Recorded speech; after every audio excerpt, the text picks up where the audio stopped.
રમેશભાઈ બરાબર એમ કે સોસાયટી પાસે ઊભા હતા ને તેની ઘરવાળી અવાજ માર્યો, રમેશ. તમે જોજો નવા નવા લગ્ન થયા ને ત્યાં આવું રીતના બોલે, રમેશ. પછી લગ્નને 5 વર્ષ થાય શું કે ખબર, રમેશ. પછી લગ્નને 15 વર્ષ થાય ને રમલા. રમેશભાઈ બહાર ઊભા હતા ને તો અવાજ માર્યો ને ઘરવાળી, રમલા. તો ઓલો કે શું છે એ કે આ સંપલ સીધું કરી કે હું તું છે આપણે ઝઘડો થાય. તો રમેશભાઈ કે બાંધવું હોય બાંધવા માંડીને બાના હું કાઢશો એ કે બાંધવા માંડી કે તું અઘરું છે ભાઈ. હમણાં તો એક બેન એના ઘરવાળાને કહેતા કાં તમે મારી યાર રહેવા જોઈએ કાં ભગવાન હારે, કાં તમે મારી યાર રહેવા જોઈએ કાં ભગવાન હારે. તો ઓલો કે સીધું કેને મારી જ નાખવો છે કે તારે અઘરું છે ભાઈ. હમણાં બરાબર રમેશભાઈ દરવાજે ઊભા હતા ને ત્યાં બાજુવાળા ભાભી આવ્યા, આવીને કીધું એ કે મારા ભાભી છે એ કે ઘરમાં. તો રમેશભાઈ કે આ છે ને શું કરે છે એ કે ચાર્જિંગમાં છે. હે ચાર્જિંગમાં છે એટલે કેવી રીતના ચાર્જિંગ? અરે એ કે મમ્મી યાર વાત કરે છે ચાર્જિંગમાં છે એ કે. બોલો આ રમેશભાઈની વહુ છે ને ભાઈ એની બહાર એટલી વાત કરે રોજની 5-5, 6-6 કલાક સુધી વાત કરે, નકરી વાત જ કર્યા કરે.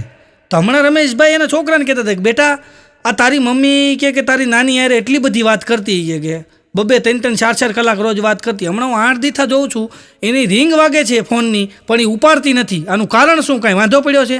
એનો છોકરો કે એવું કાંઈ નથી કે બાપા એ કે મેં છે ને કે નાનીનો નંબર હતો ને એમાં દાદીનું નામ લખી નાખ્યું છે.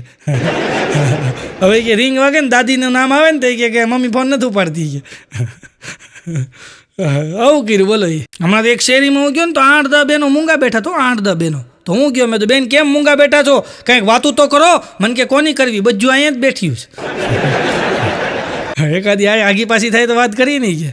અને તમે જોજો પુરુષોની આદત કેવી હોય ખબર છે, બધાય પુરુષો હોય કે બહેનો હોય બધાની આદત કેવી હોય ખબર છે, એ 3 કલાક સુધી બીજાની વાતું કરશે, 3 કલાક સુધી બીજાની વાતું કરશે. પછી હું કે ખબર જવા દે ને આપણા બાપનું હું જાય છે. તો 3 કલાક સુધી તો વાતું કરતો હતો, પછી કે મરવા દે ને આપણા બાપનું હું જાય લે.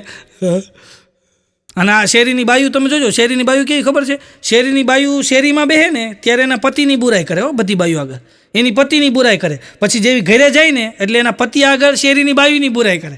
આમ જ એનું હાલતું હોય ભાઈ.